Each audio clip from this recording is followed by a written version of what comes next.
क्यों बच्चों, मजा आ रहा है ना? अच्छी अच्छी चिट्ठियां पढ़ने को मिल रही है ना? तो भाई बच्चों, तुमने पहले चिट्ठी देखी कि पीहू ने चिट्ठी चांद को लिखी और उसमें चांद से उसके जन्म की कहानी पूछा। तो भाई इस बार जो चांद ने चिट्ठी लिखी है उसमें चांद ने यही बताया है कि वह कैसे बना। तो आज की चिट्ठी का विषय है मैं कैसे बना।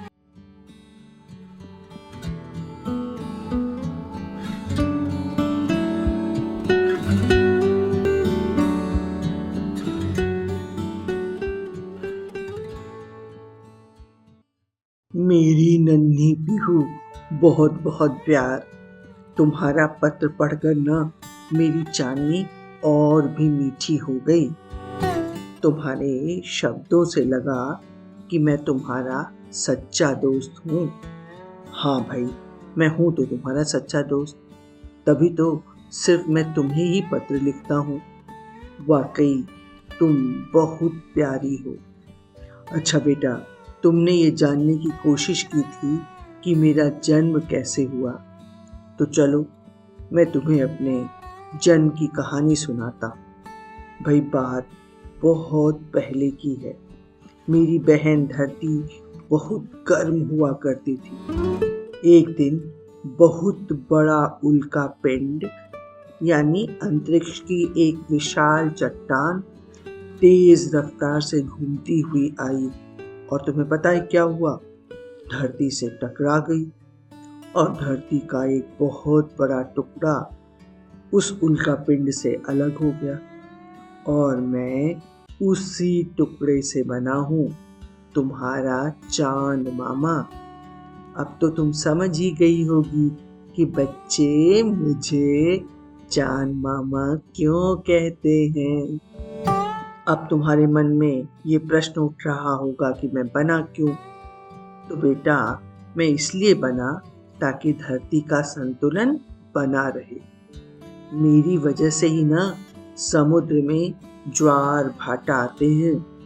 मेरी वजह से ही रातें रोशनी से डरती नहीं हैं और जब तुम मुझसे बात करती हो तो मैं और भी चमकने लगता हूँ। कुछ लोग मेरे बारे में बड़ी सारी कहानियां कहते हैं।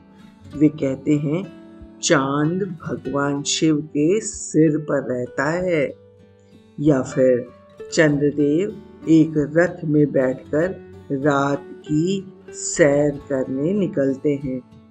और भाई कुछ कहानियों में मैं सावन का दोस्त और कहीं राधा रानी के माथे का टीका भी हूँ।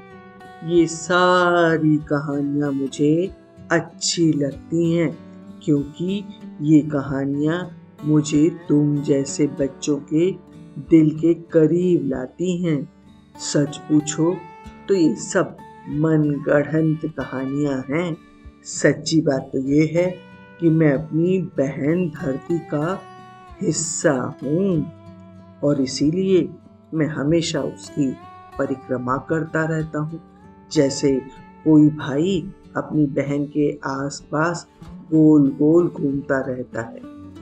मैं भी अपनी धरती बहन का साया हूँ। मैं उसे दूर से देखता हूँ, वह मुझे अपने गुरुत्वाकर्षण की डोरी से बांधे रखती है। हम एक दूसरे से अलग होकर भी जुड़े हुए हैं। अच्छा भाई, तुमने पूछा था कि क्या मुझे फूलों की खुशबू आती है? नहीं पीहू, मुझे फूलों से कोई खुशबू नहीं आती, पर मैं दूर से फूलों के रंगों को देखकर खुश जरूर हो जाता हूँ।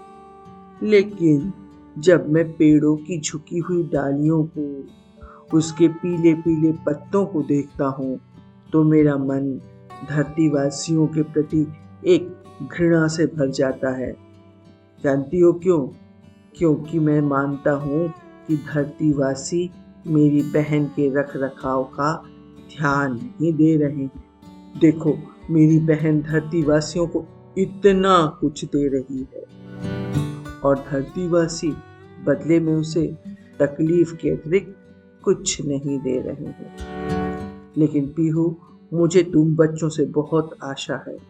तुम ही तो हो जो अंधेरे में आशा की लौ के समान हो। तुमने तारों के बारे में भी पूछा था, तो बेटा हाँ, वे मेरे बहुत पुराने दोस्त हैं। तारों की वजह से ही अब मैं अकेला नहीं हूँ। मैं तारे भी हूँ, कहानी भी हूँ, धरती का अंश भी हूँ और आकाश का संदेश भी हूँ।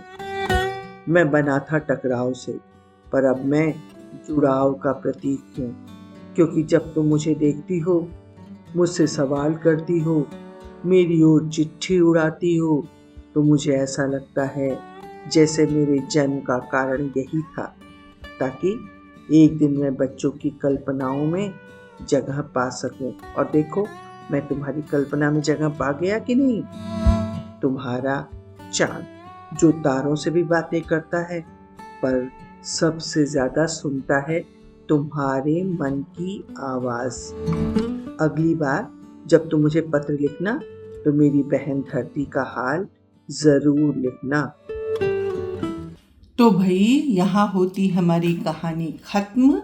और बच्चों, अब आप ये बताओ कि क्या आपके मन में भी कोई विषय आ रहा है जिस पर आप चांद मामा से बात करना चाहते हो या चिट्ठी लिखना चाहते हो? अगर आ रहा हो तो फटाफट लिख के मुझे बताओ, और जो आप लिख के दोगे मैं पीहू को बता दूंगी, और फिर पीहू चांद मामा को चिट्ठी में बताएगी और आपके प्रश्नों का जवाब ज़रूर मिलेगा। ठीक है? तो फिर हम अब जल्दी ही मिलेंगे अगली चिट्ठी में, और ये देखेंगे कि पीहू ने चांद मामा की चिट्ठी का क्या जवाब दिया। ठीक है? रुको रुको, अगर आपको ये कहानी पसंद आई हो तो वीडियो को लाइक करें, चैनल को सब्सक्राइब करें, नीचे दिए हुए बेल आइकन को जरूर दबाएं, ताकि आपको ऐसी मजेदार कहानियाँ सुनने को जरूर मिले। धन्यवाद।